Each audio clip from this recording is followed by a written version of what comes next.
ఉండాలి. నేను చెప్పే స్టాక్స్ కానీ ఇక్కడ చూపించే చార్ట్స్ కానీ ఇవన్నీ టెక్నికల్ లెవెల్స్ మాత్రమే. ఏ స్టాక్ కూడా బై ఆర్ సెల్ రికమెండేషన్ అయితే కాదు. హాయ్ ఫ్రెండ్స్, దిస్ ఇస్ ఆర్పి. ఈరోజు 1 డిసెంబర్ 2025. సో డిసెంబర్ 1 రోజు మార్కెట్ నెగటివ్లో క్లోజ్ అయింది 27 పాయింట్స్. కాకపోతే చాలా వొలటైల్ ఉండింది ఈరోజు. కొంత హైయర్ లెవెల్ నుంచి ప్రాఫిట్ బుకింగ్ అనుకోవచ్చు. మనం టెక్నికల్గా లెవెల్స్ చూసే ముందు ఈరోజు మార్కెట్లో టాప్ గెయినర్స్ చూద్దాం. నిఫ్టీ 50 స్టాక్స్లో ఎగ్జాక్ట్లీ 50-50 అనుకోవచ్చు. 25 గెయినర్స్ ఉన్నాయి, 25 లూజర్స్లో ఉన్నాయి. 25 గెయినర్స్లో ఒక top performer UltraTech cement. So ఈ చార్ట్ చూస్తే మనకి దీంట్లో ఒక స్ట్రాంగ్ మూమెంటం కనబడుతుంది ఇప్పుడు. ఎందుకంటే ఇక్కడ నుంచి చిన్న కరెక్షన్ ఇచ్చింది ఈ స్టాక్, ఇచ్చిన తర్వాత రివర్సల్. ఈరోజు strong candle and strong momentum 12,013 దగ్గర క్లోజ్ అయింది, 3.56. దీంట్లో ఒక ఆపర్చునిటీ కోసం ప్లాన్ చేసుకోవచ్చు. రేపు ఇంట్రాడేలో పివోట్ లెవెల్స్ దగ్గరికి వస్తే మాత్రం దీంట్లో ఒక లాంగ్ ఎంట్రీ కోసం ప్లాన్ చేసుకోవచ్చు స్ట్రిక్ట్గా స్టాప్ లాస్తోని. తర్వాత టాటా మోటార్స్ ప్రైవేట్ వెహికల్, ఇది కూడా స్ట్రాంగ్ మూమెంటం చూపించింది ఈరోజు. తర్వాత మారుతి, ఓవరాల్గా ఆటోమొబైల్ స్ట్రాంగ్ కనిపించాయి ఈరోజు. మారుతి అండ్ హీరో మోటార్ కాప్ ఇవన్నిట్లో కూడా కొంచెం పాజిటివ్ మూమెంటం కనిపించింది. డిఫెన్స్ స్టాక్స్లో కూడా ఒక పాజిటివ్ మూమెంటం కనపడుతూ ఉంది. BEL, BDL వీటిల్లో కూడా. అట్లనే ఐషర్ మోటార్స్ రిజల్ట్ వచ్చింది.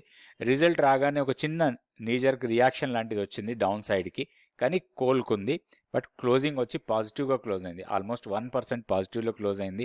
దీంట్లో కొంచెం పాజిటివ్ మూమెంట్ ఉండటానికి అవకాశం ఉంది. అట్లనే Kotak bank, SCL tech, coal India, Adani ports ఇవన్నీ కూడా పాజిటివ్గా క్లోజ్ అయిన స్టాక్స్.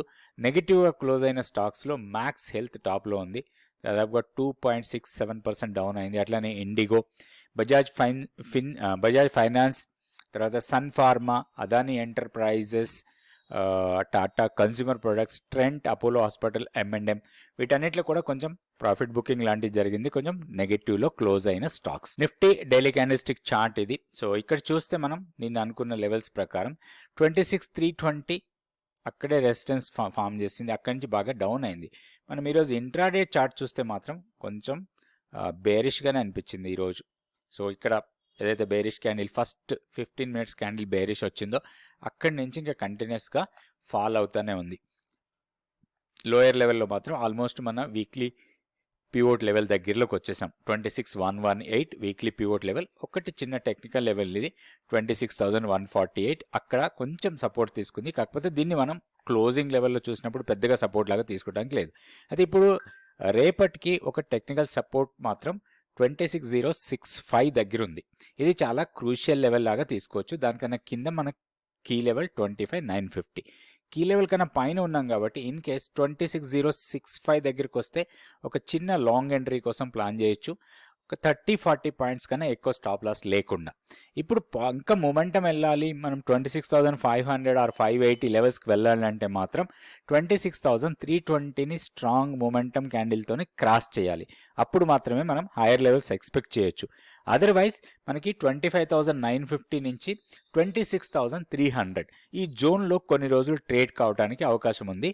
మన మానిటరీ పాలసీ వరకు ఈ జోన్లో ట్రేడ్ అయ్యే అవకాశాలు ఎక్కువ కనబడుతున్నాయి నిఫ్టీలో. నెక్స్ట్ మనం బ్యాంక్ నిఫ్టీ చూద్దాం. ఇది bank Nifty daily candlestick chart. Key level ఎలాంటి మార్పు లేదు, 58,720.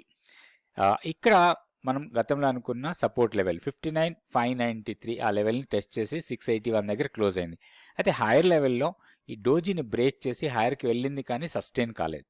సో ఇప్పుడు మనకి ఈ లెవెల్కి పెద్దగా సిగ్నిఫికెన్స్ లేదు మనకి. ఇప్పుడు ఇమీడియట్ సపోర్ట్ 59,433, దీన్ని బ్రేక్ చేస్తే 59,123, తర్వాత 58,720 కీ లెవెల్. సో ఈ లెవెల్ కన్నా పైన ఉన్నప్పుడు కొంచెం డీప్ డిప్ ఇస్తే మాత్రం బయింగ్ ఆపర్చునిటీ కోసం చూడొచ్చు. ఇప్పుడు ఇది మనకి రెసిస్టెన్స్ లాగానే ఉంటుంది రేపటికి 59,907. ఈరోజు 60,000ని కూడా క్రాస్ చేసాం. కాకపోతే షార్ట్ టర్మ్లో చూసినప్పుడు, అంటే షార్ట్ టైం ఫ్రేమ్ చార్ట్లో చూసినప్పుడు హైయర్ లెవెల్ నుంచి బాగానే సెల్లింగ్ ప్రెజర్ వచ్చింది. 60,000 కన్నా కొంచెం పైకి వెళ్ళినా కానీ అక్కడి నుంచి ఇమీడియట్గా సెల్లింగ్ ప్రెజర్ వచ్చింది కాబట్టి మనం దాన్ని కన్సిడర్ చేయొద్దు. ఇప్పుడు ఇమీడియట్ సపోర్ట్ మాత్రం ఇదే 59,907. దీన్ని బ్రేక్ చేస్తే మాత్రం నెక్స్ట్ మనకి ఈరోజు హైయర్ రెసిస్టెన్స్ లాగా ఉంటుంది, ఇది 60,100. సో ఇవి రెండు రెసిస్టెన్స్ లెవెల్స్. లోయర్ లెవెల్లో ఆపర్చునిటీ కోసం ప్లాన్ చేసుకోవచ్చు బ్యాంక్ నిఫ్టీలో. Sensex daily candlestick chart. So మనం అనుకున్న లెవెల్స్ అలానే ఉన్నాయి, ఏం చేంజెస్ లేవు ఇందులో. లోయర్ లెవెల్లో సపోర్ట్ అక్కడే సపోర్ట్ తీసుకున్నట్టుగా కనిపించింది. ఇప్పుడు హైయర్ లెవెల్లో రెసిస్టెన్స్ పాయింట్ 86,150 149 ఆ లెవెల్ అక్కడే మనకి రెసిస్టెన్స్ ఫేస్ చేసింది. సో రేపటికి కూడా ఇవే లెవెల్స్ మనకి వర్కౌట్ అవుతాయి. ఒక్కటి మనం చూడాల్సింది 85,410 ఇది బ్రేక్ అయితే మాత్రం కొంచెం షార్ప్ ఫాలే ఉండొచ్చు. లోయర్ లెవెల్లో మనకి ఒక సపోర్ట్ ఇక్కడ తీసుకోవచ్చు అరౌండ్ 85,025 దగ్గర. ఇన్ కేస్ 85,400 బ్రేక్ అయితే, సో ఇక్కడ ఒక 400 పాయింట్స్ అనుకోవచ్చు, 380 to 400 పాయింట్స్ డౌన్ సైడ్. ఇది మనకు ఆపర్చునిటీ లాగా తీసుకోవచ్చు ఇన్ కేస్ ఈ లెవెల్స్కి వస్తే. సో ఇది కూడా బ్రేక్ అయితే మాత్రం కొంచెం షార్ప్ ఫాలే ఉండొచ్చు, ప్రీవియస్ స్వింగ్లోని టెస్ట్ చేయొచ్చు అరౌండ్ 84,580. సో ఇవి లెవెల్స్ ప్రకారం మనం సెన్సెక్స్లో ట్రేడ్ చేసుకోవచ్చు. నెక్స్ట్ మనం స్టాక్ ఫ్యూచర్స్ యాక్టివిటీ చూద్దాం. స్టాక్ ఫ్యూచర్స్ యాక్టివిటీలో చూస్తే ఈరోజు లాంగ్స్ బిల్డ్ అవుతున్న స్టాక్స్ 69, షార్ట్ బిల్డప్లో 117 ఉన్నాయి. సో లాంగ్ బిల్డప్లో టాప్లో ఉంది కేఫిన్ టెక్నాలజీస్, 6.55% ఓపెన్ ఇంట్రెస్ట్ పెరిగి ప్రైస్ పెరిగింది.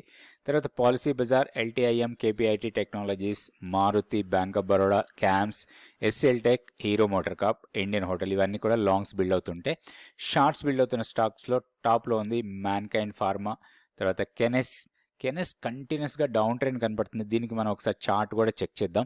అట్లనే ఎల్ఐసి, తర్వాత యూనోమిండా, పేజ్ ఇండస్ట్రీస్, అదానీ గ్రీన్, ప్రెస్టేజ్, ఎన్సిసి వీటన్నిటిలో కూడా కొంత షార్ట్స్ బిల్డ్ అవుతున్నట్టుగా డేటా చూపిస్తుంది. సో ఇక్కడున్న స్టాక్స్లోంచి ఒక 2 స్టాక్స్కి మనం టెక్నికల్ లెవెల్స్ చూద్దాం. ఫస్ట్ కెనెస్ తీసుకుందాం. ఇది బాగా డౌన్ అవుతున్న స్టాక్, దాదాపుగా ఈ రోజు కూడా 2.58% పడిగింది. ఒకసారి మనం చార్ట్ చూస్తే ఇది టెక్నికల్ చార్ట్ కెనెస్ది. ఇక్కడ చూడండి స్టాక్ ఈ సప్లై దగ్గర రిజెక్ట్ అయిన తర్వాత, ఎక్కడైతే మన సప్లై లెవెల్ ఉందో అక్కడ రిజెక్ట్ అయిన తర్వాత కంటిన్యూస్గా ఫాల్ అవుతూనే ఉంది. ఎక్కడ కూడా ఒక స్ట్రాంగ్ మొమెంటమ్గా పాజిటివ్నెస్ కనపట్లేదు. సో చాలాసార్లు మనం ఇలాంటి స్టాక్స్లో బై చేసి ఇరుక్కుపోతాం, అంటే మనం బై చేస్తాం మళ్ళీ ఎగ్జిట్ కాం. సో ఈ స్టాక్ ఇంకా ఫర్దర్గా బై చేయొచ్చు అంటే ఇక్కడ ఉన్న టెక్నికల్ లెవెల్స్ ప్రకారం అయితే ఎలాంటి ఆపర్చునిటీ ఇవ్వట్లేదు. దీంట్లో లోయర్ లెవెల్లో ఎక్కడో చాలా దూరంలో మనకి ఒక స్ట్రాంగ్ సపోర్ట్ కనపడుతుంది ఇది. సో 3,900, ఇప్పుడు 5,300 ఉంది, 5,358 ఉంది. ఇక్కడ వరకు వస్తుందంటే రాకపోవచ్చు, కానీ మొమెంటం వైజ్గా చూసినప్పుడు మనకి ఎలాంటి ఆపర్చునిటీ కనపట్లేదు లాంగ్ ఎంట్రీస్ తీసుకోవడానికి. ఇది ఓన్లీ ఎగ్జాంపుల్ మాత్రమే. సో ఇట్లా చాలా స్టాక్స్ ఉన్నాయి హైయర్ లెవెల్ నుంచి ఫాల్ అయిపోతూ ఉంటాయి. ఎప్పుడైతే హైయర్ లెవెల్ నుంచి ఫాల్ అవుతున్నాయో ఒక ప్రాపర్ స్టాప్ లాస్ పెట్టుకొని మనం ఎగ్జిట్ అయిపోవాలి. సో ఈ స్టాప్ లాస్ని ఎక్కడ పెట్టుకోవాలి అండ్ టెక్నికల్ లెవెల్స్ ఎట్లా చూడాలి, సప్లై ఏంటి, డిమాండ్ ఏంటి, డిమాండ్లోకి స్టాక్ వచ్చినప్పుడు మనం ఎలాంటి పొజిషన్ తీసుకోవాలి, డిమాండ్లోకి రాగానే స్టాక్ని బై చేయొచ్చా బై చేయకూడదా, అట్లనే సప్లైలో ఉన్నప్పుడు మనం సెల్ చేసేసి బయటకు రావాలా, లేకపోతే అక్కడి నుంచి సప్లైని కూడా బ్రేక్ చేసి పైకి వెళ్తుందా, ఇట్లాంటివన్నీ కూడా మనం నేర్చుకోవచ్చు 100 days మెంటర్షిప్ ప్రోగ్రాంలో. నెక్స్ట్ బ్యాచ్ 10th December నుంచి స్టార్ట్ అవుతుంది. ఇంట్రెస్ట్ ఉన్న వాళ్ళు తప్పకుండా జాయిన్ కండి. Thank you so much for watching this video.